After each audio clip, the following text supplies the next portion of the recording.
Nilitamani kubaki kwenye picha ya mtu anayeangalia kwenye TV, kwa sababu kwenye TV unanufaika zaidi kuliko ukiwepo kwenye eneo husika.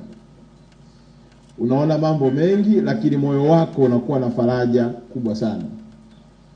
Leo kwetu sisi wana Arusha, na hasa wananchi wa jimbo la Arusha, ni faraja kubwa sana kushuhudia tukio hili likifanyika mbele ya macho yetu.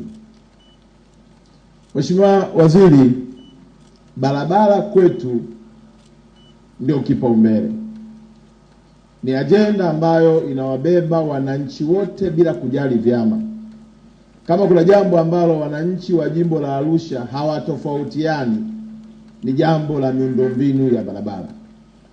Awe ni CCM anataka barabara, awe ni Chadema, awe ni ACT, chama chochote kile, na hata wale ambao hawana chama, wote kilio chao kikubwa ni barabara.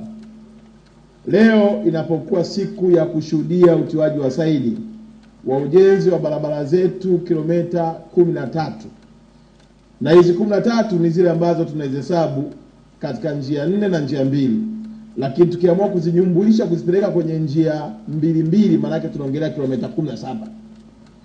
Ni fedha nyingi ambayo Daktari Samia ameruhusu ije kwenye mkoa wetu na kwenye jimbo letu. Hatuna budi kumuombea na kumshangilia kwa mapenzi yake makubwa kwa jimbo letu la Arusha.